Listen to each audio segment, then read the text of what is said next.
زیادہ قبول ہے، جو کہ اگرچہ مقدار میں تھوڑا ہو لیکن مستقل ہو، اس نیت سے کہ یہ کام ہمارا مستقل جاری رہے۔ ہر جمعرات درس قرآن ہوتا ہے تو وہ سلسلہ جو ہے وہ ختم نہ ہو، آج بھی ختم نہ ہو۔ الحمدللہ کا سب موجود ہے، بیان یہی فرمائیں گے،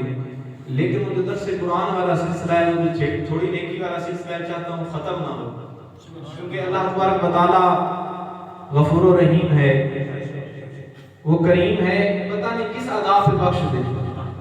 ہو سکتا ہے اللہ تبارک و تعالیٰ یہی درس قرآن دینا اور سننا اللہ کی بارگاہ میں مقبول ہو جائے، اللہ کی بارگاہ میں منصور ہو جائے اور اللہ پاک ہمیں بخش دے۔ تو دوستو، جس رکوع کی ابتدا ہوئی تھی اس میں اللہ تبارک و تعالیٰ نے بنی اسرائیل کو مخاطب کیا تھا اور فرمایا تھا کہ اے بنی اسرائیل، اللہ کی نعمت کو یاد کرو کہ اس نے تمہیں آزادی عطا فرمائی تھی، نجات عطا فرمائی تھی فرعون سے، اور فرعون کو غرق فرمایا،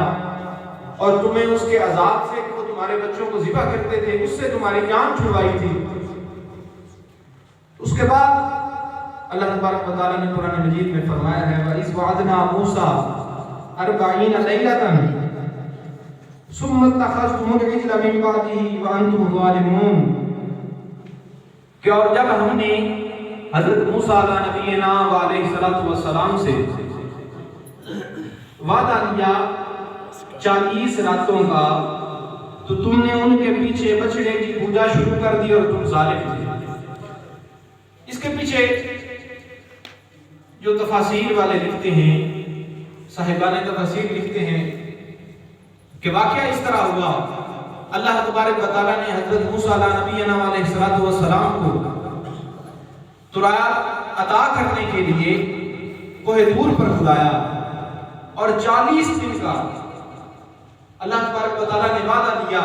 کہ آپ 40 دن ادھر ٹھہریں گے، اس میں ماہ ذوالقعدہ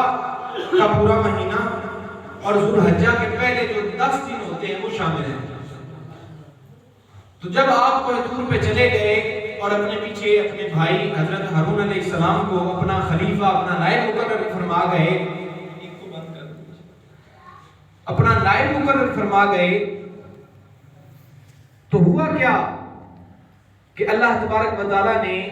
حضرت جبرائیل علیہ نبینا علیہ السلام کو دنیا میں بھیجا۔ وہ ایک گھوڑے پہ آئے، وہ گھوڑا جس جگہ اس گھوڑے کے پیر لگتے تھے وہاں پہ سبزہ ہو جاتا تھا، اور حضرت موسیٰ علیہ نبینا علیہ السلام کا تھا تو ایک امتی لیکن وہ منافق تھا، یعنی اس نے اسلام تو قبول کیا ہوا تھا لیکن وہ اندر سے مسلمان نہیں تھا۔ اس کا نام سامری تھا، اس نے اپنی آنکھوں سے یہ واقعہ دیکھا۔ تو صاحب تفسیر مظہری قاضی ثناء اللہ پانی پتی رحمۃ اللہ تعالی علیہ فرماتے ہیں کہ جب بنی اسرائیل نے فرعونیوں سے نجات حاصل کرنے کے لیے ہجرت کی تھی تو اس وقت ان کے پاس کافی زیادہ سونا تھا، اور اس سونے کو نکلوانے کے لیے سامری نے یہ چال چلی کہ اس نے کہا کہ یہ جو سونا ہے یہ مال غنیمت کا ہے، اس لیے اس سونے کو حضرت موسیٰ علیہ نبینا علیہ السلام سے آپ کی واپسی تک اس کو کسی جگہ دفن کر دیا جائے۔ چنانچہ ساری قوم اس پہ متفق ہو گئی اور سارے کا سارا سونا انہوں نے ایک مقام پہ دفن کر دیا۔ اس نے وہ سونا نکال لیا، اور وہ جو گھوڑے کے پاؤں سے لگنے والی مٹی تھی وہ بھی اس نے اٹھا کے محفوظ کی ہوئی تھی۔ اس نے اس سونے کے ذریعے ایک بچڑا بنایا، اس بچڑے میں اس نے وہ جب مٹی ڈال دی تو اس مٹی میں یہ خاصیت تھی کہ جہاں پر وہ مٹی لگتی تھی اس میں جان ڈال دیتی تھی، اور جب وہ مٹی اس بچڑے میں گئی اس بچڑے میں بھی جان آ گئی، اور بچڑا کودنے لگا، ادھر ادھر بھاگنے لگا۔ تو اس نے کہا کہ یہ موسیٰ کا رب ہے، اس کی پوجا کرو۔ تو بنی اسرائیل جو تھے یہ ایک رات اور ایک دن کو 2 دن گنا کرتے تھے،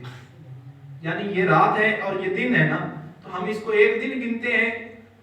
تو وہ اس کو 2 دن گنتے تھے۔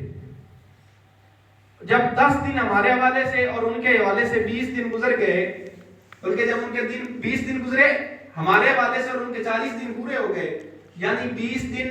حقیقتاً گزرے اور 20 راتیں گزری، تو انہوں نے کہا چونکہ 40 دن مکمل ہو گئے، ہو سکتا ہے حضرت موسیٰ علیہ نبینا علیہ السلام جو ہوں وہ انتقال فرما گئے ہوں، تو ہم اسی کی پوجا کریں گے۔ حضرت ہارون اور آپ کے 12,000 حامیوں کے علاوہ باقی سب نے اس کی پوجا کرنے شروع کر دی۔ جب حضرت موسیٰ علیہ السلام واپس آئے تو آپ نے دیکھا کہ سارے کے سارے اس بچڑے کی پوجا کر رہے ہیں، تو حضرت موسیٰ علیہ السلام نے ان کو سمجھایا، ان کو سکھایا کہ یہ تم لوگوں نے کیا ظلم کیا ہے اپنے اوپر۔ اس ظلم کے بدلے میں اللہ تبارک و تعالیٰ کی بارگاہ میں عرض گزار ہوئے، یا اللہ کوئی ایسا طریقہ بتا جس سے ان کے ظلم کا کفارہ ادا ہو جائے۔ تو اللہ تبارک و تعالیٰ نے فرمایا کہ موسیٰ، جن لوگوں نے اس بچڑے کی پوجا نہیں کی وہ ان لوگوں کو قتل کر دیں جنہوں نے اس بچڑے کی پوجا کی ہے۔ یعنی وہ 12,000 حضرت ہارون علیہ السلام کے ساتھ لوگ تھے، ان کے لیے حکم آیا کہ وہ باقی لوگوں کو قتل کر دیں، تو انہوں نے اس بات کو تسلیم کر لیا، یعنی قتل ہونا انہوں نے تسلیم کر لیا۔ کیوں؟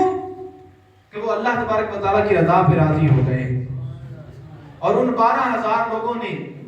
جو حضرت ہارون علیہ السلام کے ساتھ تھے انہوں نے ان سب کو قتل کر دیا۔ حضرت ذیوقار یہاں پہ ایک مسئلہ جو یاد رکھنے والا ہے کہ حضرت موسیٰ علیہ نبینا علیہ السلام جو ہیں، آپ کی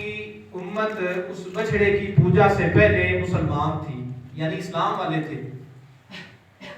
جب انہوں نے بچڑے کی پوجا شروع کی تو وہ مرتد ہو گئے، انہوں نے دین سے ارتداد کا راستہ اختیار کیا۔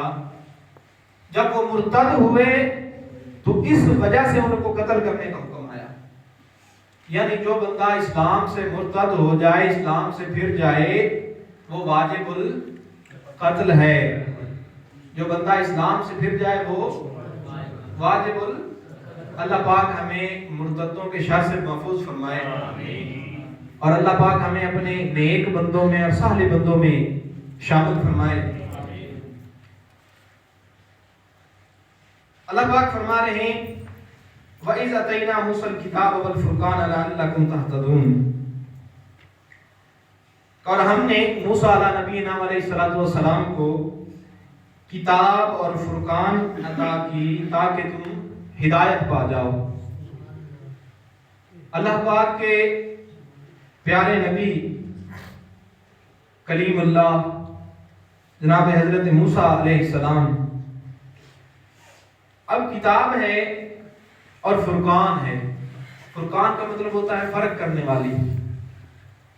یعنی وہ حق اور باطل میں فرق کرنے والی تھی، سچ اور جھوٹ میں فرق کرنے والی تھی۔ یہ جو قرآن مجید ہے جس کے بارے میں فرمایا گیا ہے لا ریب فیہ، یہ بھی فرقان ہے، اور یہ ہماگیر فرقان ہے، یعنی قیامت تک آنے والے تمام انسانوں کے لیے یہ مکمل ضابطہ حیات ہے۔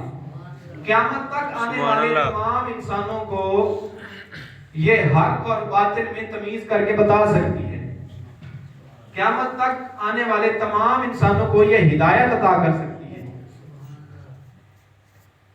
تو اللہ تبارک و تعالیٰ نے اس طرح سے ان لوگوں کو جنہوں نے بچڑے کی پوجا شروع کی، حضرت موسیٰ علیہ نبینا علیہ السلام اور آپ کے جتنے ماننے والے تھے ان کے ذریعے قتل کروا دیا۔ اور جب حضرت موسیٰ علیہ نبینا علیہ السلام ان کے بارے میں پریشان ہوئے تو اللہ پاک نے فرمایا کہ اے موسیٰ، جنہوں نے قتل کیا ہے وہ مومن ہیں،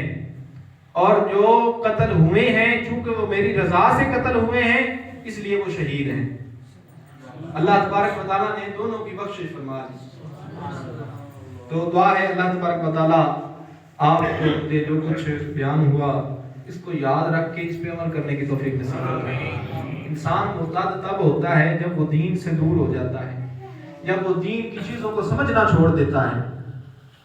یہ ضروری ہے کہ ہم دین کی چیزوں کو سمجھیں کہ دین ہمیں کیا کہتا ہے، ان چیزوں پہ عمل کرنا ضروری ہے۔ الحمدللہ ہم اہل سنت ہیں، اور اللہ تبارک و تعالیٰ کا یہ فضل ہے کہ ہمیں بڑا بہترین عقیدہ اللہ تبارک و تعالیٰ نے عطا فرمایا ہے،